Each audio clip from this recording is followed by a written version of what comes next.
नमस्कार साथियों। आज हम एक और महत्वपूर्ण विषय पर चर्चा करेंगे।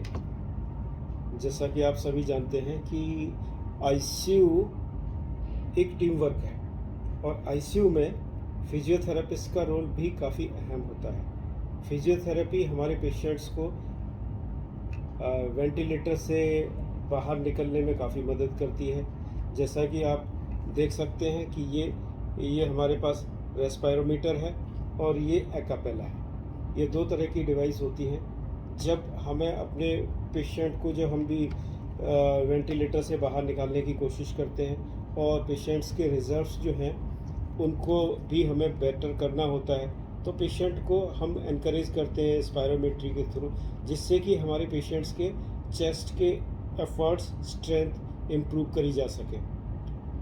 दूसरा, कई बार आपने देखा होगा कि पेशेंट्स के सिक्रीशंस जो हैं, डीप सीटेड सिक्रीशंस आपके लंग्स में फंसे हुए होते हैं, उनको निकालना ही बड़ा ही मुश्किल होता है। सो उसमें फिजियोथेरेपिस्ट हमारी मदद करते हैं, पेशेंट को परकशन थेरेपी करके निकालने की कोशिश करते हैं। दूसरा एक ये डिवाइस है जो आप देख रहे हैं, ये डिफरेंट कलर कोडेड होती है, जिसमें कि पेशेंट को कितनी स्ट्रेंथ लगानी होगी उसके अकॉर्डिंगली ये बेसिक है। और इसमें जैसा कि आप देखते हैं, ये अगर आप इसको क्लॉकवाइज मूव करते हैं यानी प्लस की तरफ को, तो वो स्ट्रेंथ काफ़ी हद तक बढ़ जाती है, पेशेंट को काफ़ी स्ट्रेंथ लगानी होती है। और दूसरा, अगर इसको आप एंटी क्लॉकवाइज ले जाते हैं तो वो थोड़ा सा पेशेंट के लिए ईजी हो जाता है।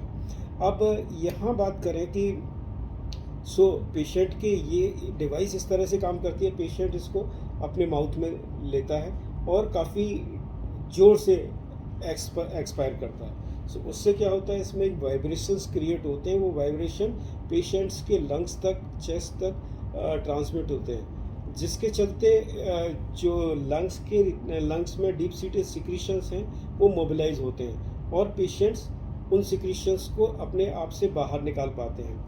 इस तरह से जब भी हमने पेशेंट को वेंटिलेटर से बाहर निकालने की कोशिश की है और इन चीज़ों से हमें मदद मिलती है, काफ़ी चांसेस हो जाते हैं, क्योंकि जब भी पेशेंट को वेंटिलेटर से बाहर निकाला जाता है, यानी कि एक्सट्यूबेट करके और हम वीन ऑफ करके एक्सट्यूबेट करते हैं, तो उसमें आपके ये हमेशा चांसेस होते हैं कुछ न कुछ परसेंट में कि पेशेंट को वापस से वेंटिलेटर पर या ब्रीदिंग सपोर्ट पर, बाईपैप पर, ऑक्सीजन पर रखने की ज़रूरत हो सकती है। इस चीज़ों से हमें काफ़ी मदद मिलती है फिजियोथेरेपी से, लिम्फ फिजियोथेरेपी, चेस्ट फिजियोथेरेपी और ये रेस्पायरोमेट्री और इस तरह की जो, जिससे कि सिक्रीशंस हम रिमूव कर सकें सिक्रीशंस को।